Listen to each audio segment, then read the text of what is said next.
The activities led by 23rd December Alliance for 22 consecutive nights ended unexpectedly. The protests, which began at the MMA area, ended at Artificial Beach. When MMA grounds were closed, protesters moved to the fish market area and the streets of Male. Protests took a turn for the worse when the protesters started gathering at the Artificial Beach area. Since then, every night, MDP activists gathered at the area and tried to counter the peaceful protests. The protests, which were being held to oppose the unlawful arrest and detention of Criminal Court Chief Judge Abdullah Muhammad on the orders of former President Mohammad Nasheed, ended in the most unexpected manner.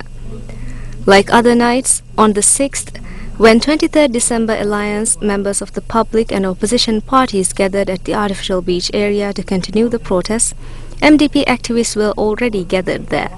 Before the protests could really begin, things heated up when protesters and MDP activists started exchanging verbal attacks. Before things could take a violent turn, police arrived at the scene and started to separate the crowds to stop violence from erupting. However, police were soon ordered to move from the area on the orders of their leading commander. Police moved from the area upon the arrival of the defense force. As soon as police left the area, clashes erupted between protesters and MDP activists. While they were throwing stones and other objects at each other, the defense forces stood idly by. Police who left the area suddenly arrived at the scene and started to control the violence. When police officers left the area, their discontent was clearly evident from their faces.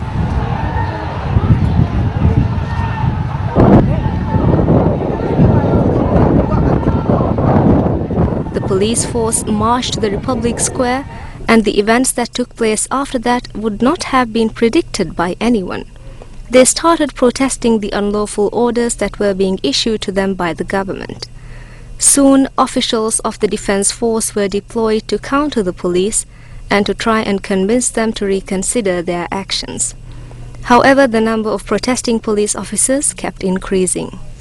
Then, recently resigned President Mohammad Nasheed even attended the protest and asked the police to drop their arms and to give in to the MNDF, promising them no harm if they did that. When he attended the protest, neither the police commissioner Ahmad Fasih nor Home Minister Hassan Afif had addressed the situation. Police, however, did not allow Nasheed to address them and called on the authorities to free the uniformed bodies. At around 8 o'clock in the morning, the first clashes erupted between police and the armed forces. The MNDF first used a large amount of tear gas and started filing into the Republic Square. The police who were protesting took up the challenge and confronted them. MNDF officials then fired rubber bullets against the police and other protesters. But police did not relent. With the help of shields that their allies at the police headquarters threw to them, they confronted the army, while civilian protesters threw stones and other objects at the MNDF officials. That resulted in the MNDF going back into the army headquarters. While these confrontations were going on, no one knew the exact location of Mohammad Nasheed. However, witnesses said that he was in the MNDF headquarters. Suddenly, celebratory cheers erupted in the Republic Square when some officials of the police defected to the opposition. More MNDF officials kept joining the police protesters, and MNDF and police officials from nearby islands also came to Malé to join the protest. What we heard after that was that protesters from the uniformed bodies had set conditions for the government. They demanded the president to resign by 1:30 and for the police commissioner Ahmed Fassi and his 2 assistants to resign as well.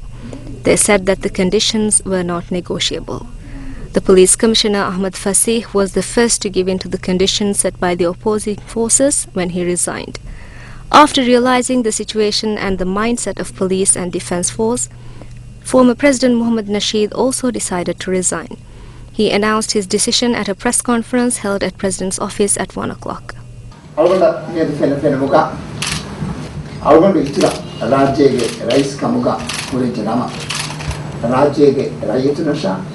Adi Rajya Etak Ginaguna, Jelutik Vidan Kama, Aluganda Fenati, Alugandu Mirajege, Raisu Jumuria Kamu, Yedu Seshi, Istifati.